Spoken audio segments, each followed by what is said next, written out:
성경 66권이 우리에게 들려주고 보여주는 인물들의 이야기를 가만히 들여다보면 우리는 그들의 모습 속에서 희노애락을 발견하게 됩니다.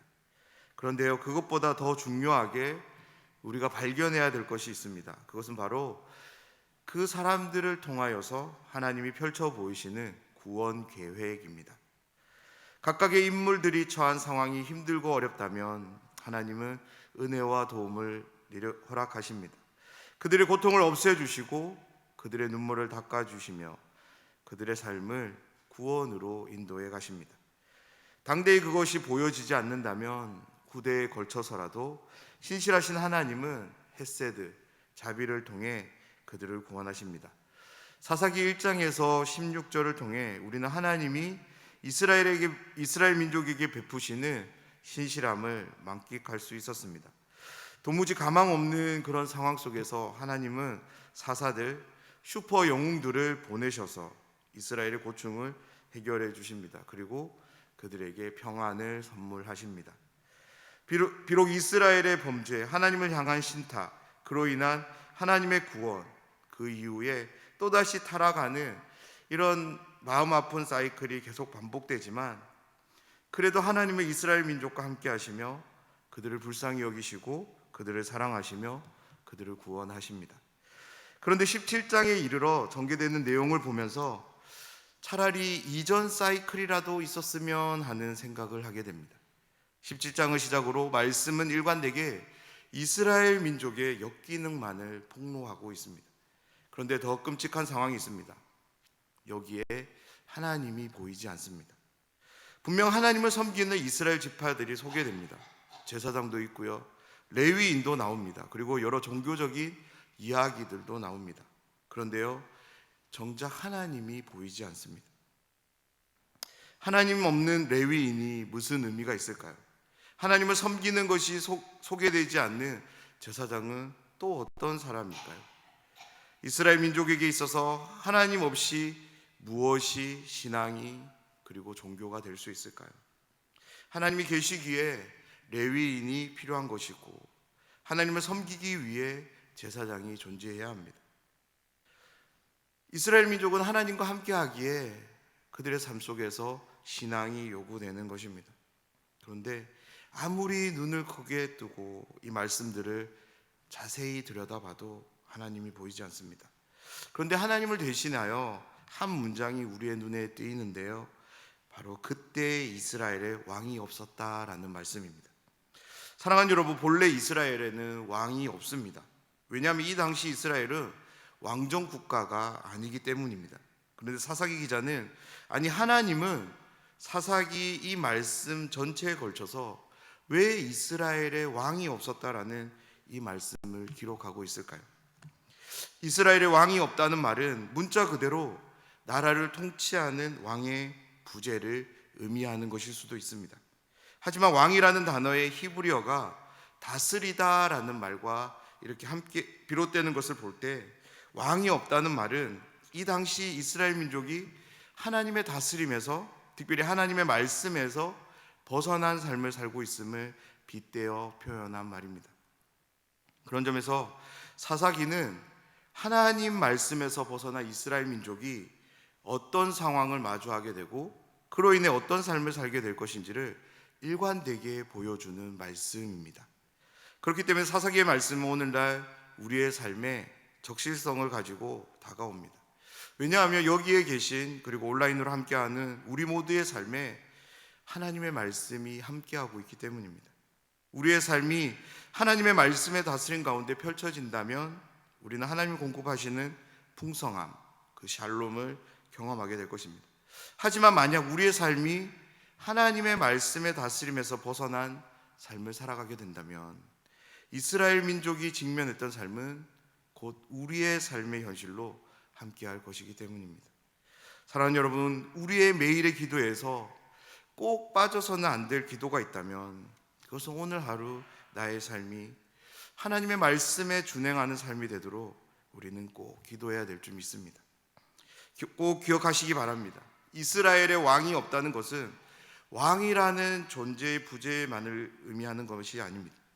이스라엘 민족에게 말씀하시며 말씀으로 그들을 다스려 가시는 하나님, 그분의 말씀에 대한 인정을 상실한 삶, 하나님의 말씀보다 자신의 말, 자신의 생각, 그로 인해 하게 되는 자신의 결정들을 하나님의 말씀보다 더 신뢰하는 그런 삶, 그 모든 것을 통칭해서 사사기 기자는, 그리고 하나님은 왕이 없었다라는 이 말로 이스라엘 민족을 대변하고 계십니다. 오늘 말씀은 하나님이 없는 이스라엘 백성들, 그들에게 오로지 자기 자신만을 위하는 모습뿐임을 몇 가지 인물들을 통해서 인물들을 통해서 극명하게 보여줍니다. 그런데요, 그 상황들이 하나같이 이해할 수 없고 받아들일 수 없는 끔찍한 역기능적인 모습들 뿐이라는 것입니다. 이 시간 하나님의 말씀에 벗어난 이스라엘 민족들, 특별히 오늘 본문에 나오는 두 주인공이 보이는 행동들을 함께 살펴보려 하는데요, 그들의 모습을 통하여 우리의 모습이, 나의 모습이 하나님의 말씀 앞에서 어떻게 되어져야 되는지를 생각하고 기도하고 또 결단하는 시간이 되어지길 간절히 소원합니다. 첫 번째 주인공은 노인입니다. 어제 말씀을 되뇌어 보면 넓은 거리에 홀로 방황하던 한 레위인을 영접하는 노인이 나옵니다. 분명히 이 노인은 나그네를 영접해야 되는 하나님의 말씀에 입각한 행동을 보입니다. 그런데 오늘 말씀에 나오는 노인의 행동을 보면 정말로 이 노인이 하나님의 말씀에 순종하여 이 레위인을 영접한 것일까라는 그런 생각을 하게 됩니다. 레위인이 노인의 집에서 음식을 나누고 있을 때 노인의 집에 불량배들이 찾아옵니다. 그리고 문을 두드리며 위협적으로 노인에게 말합니다. 불량배들이 노인에게 요청한 것은 바로 동성애였습니다. 그때 노인은 불량배들을 형제라고 칭하며 악행을 저지르지 말라라고 타이릅니다. 나그네를 보호하는 어떤 모습으로 우리는 충분히 이해할 수 있는 모습입니다. 그런데요, 계속 말씀을 읽어보면 악행을 저지르지 말라고 타이르던 노인이 자신이 악행을 저지르고 있는 것을 우리는 보게 됩니다. 자신의 처녀딸들과 레위인의 철을 줄 테니 너희가 그들을 욕보이든지 너희 눈에 좋을 대로 행하라고 말하고 있는 것입니다. 노인에게 있어서 딸은 그 누구보다 소중하고 보호해야 될 대상입니다. 그리고 노인에게 있어서 나그네는 레위인만이 아니었습니다. 레위인의 첩도 그에게 있어서 나그네였습니다. 그러하기에 노인은 나그네를 보호해 주려 했다면 레위인과 함께 그의 첩도 함께 보호해 줘야 했습니다. 그런데 어떻습니까? 노인은 그러지 않습니다. 노인의 모습을 통해 우리는 한 가지를 발견하게 되는데요, 노인의 태도가 하나님의 말씀에 순종하는 것처럼 보이지만 그 모든 결정의 기준은 바로 노인 자기 자신에 있음을 우리는 보게 됩니다. 노인은 너무나도 자연스럽게 하나님의 말씀을 자기 생각, 자기 판단 아래 두고 있는 것을 보게 됩니다. 그래서 내 입맛에 맞으면 취하고 그렇지 않으면 각색해서 버리는 모습을 보게 됩니다. 사랑하는 여러분, 하나님의 말씀은 우리의 생각으로 판단할 수 있고 각색해서 그렇게 재단하고 취사 선택할 수 있는 것이 아님을 우리는 꼭 기억해야 될 것입니다. 하나님의 말씀 앞에서 우리가 보여야 될 태도는 오직 순종뿐인 줄 믿습니다. 오늘 말씀의 두 번째 주인공은 레위인입니다. 레위인은 지극히 자기중심적인 행동들을 보이는데요, 다른 사람의 상황은 고려하지 않습니다. 오로지 자신의 체면, 자신만을 돌보는 사람으로 오늘 말씀을 우리에게 소개합니다.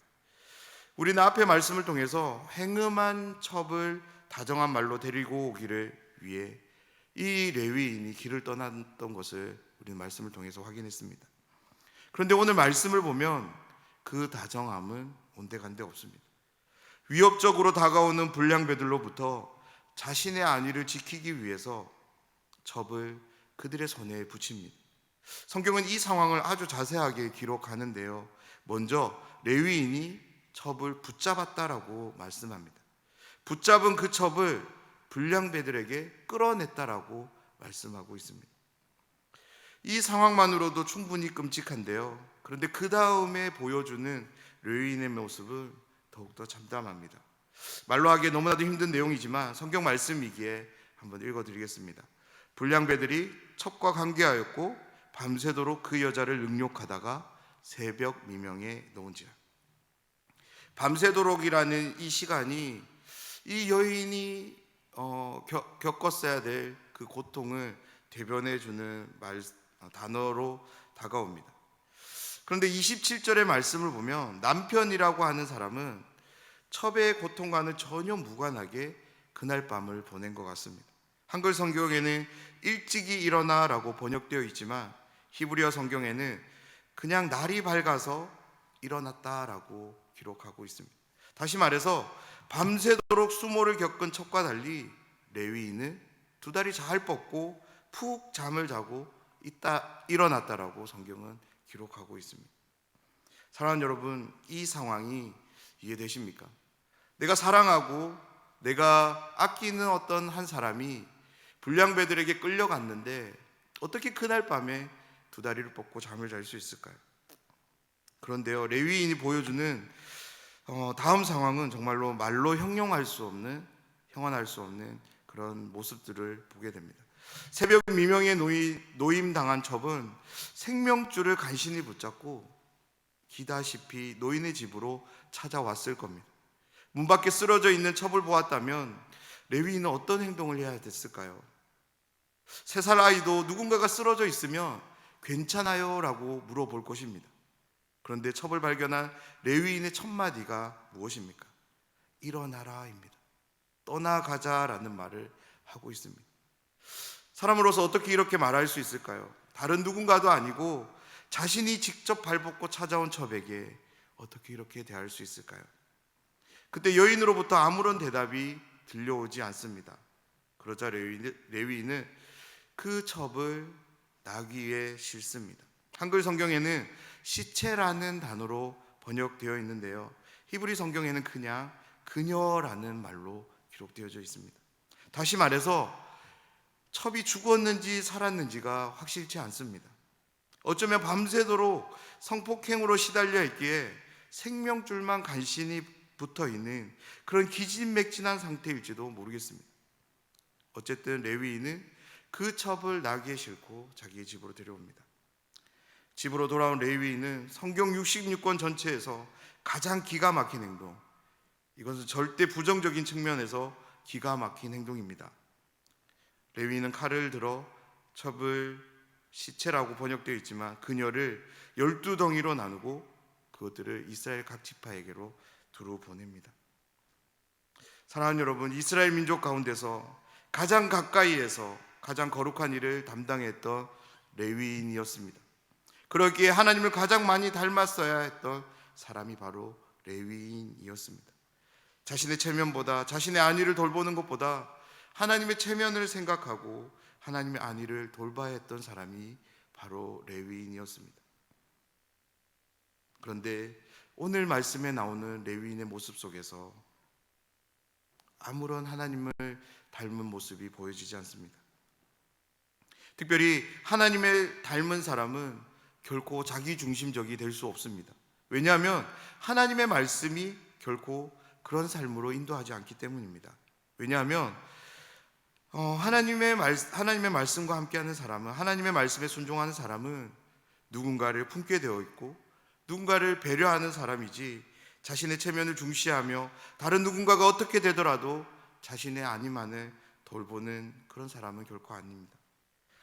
사랑하는 여러분, 오늘 말씀에 나오는 주인공들이 보여주는 행동들은 너무나도 끔찍하고 충격적입니다. 절대로 나의 삶에, 우리의 삶에서 마주하고 싶지 않은 그런 모습들입니다. 그런데요, 이 끔찍한 상황들이 무엇 때문에 벌어졌습니까? 윤리 도덕 의식의 결여로 나타난 것이 아닙니다. 바로 하나님의 말씀에 다스림에서 벗어난 삶의 결과였습니다. 오늘 말씀 우리에게 한 가지 삶을 경고합니다.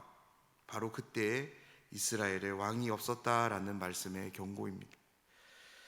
하나님의 말씀이 부재하는 삶, 하나님의 말씀의 다스림을 거부하는 삶, 하나님의 말씀보다 자신의 생각과 판단이 기준이 되는 삶, 그 삶에 경고하고 있습니다. 오늘 말씀이 경고하는 이 삶이 나와는 무관한 삶이 아님을 꼭 기억하셨으면 좋겠습니다. 내가 그리스도인이 되었다고 해서 하나님의 말씀에 다스림을 받는 삶이 저절로 되어진다라고 생각하지 마십시오. 오늘 말씀의 주인공은 레위인이었습니다. 그런 점에서 오늘 이 시간 우리가 이렇게 기도했으면 합니다. 주님, 제 삶이 하나님의 말씀의 다스림을 기뻐하는 삶이 되기를 원합니다. 내 삶이 더욱더 하나님의 말씀에 준하는 삶이 되도록 말씀하여 주시고 말씀으로 인도해 달라라는 그 기도가 우리의 기도가 되어야 될 줄 믿습니다. 이 기도를 통해 하나님의 말씀과 동행하며 말씀이 안내하는 길만을 걸어가는 복된 생애와 삶이 되시길 주님의 이름으로 축원합니다.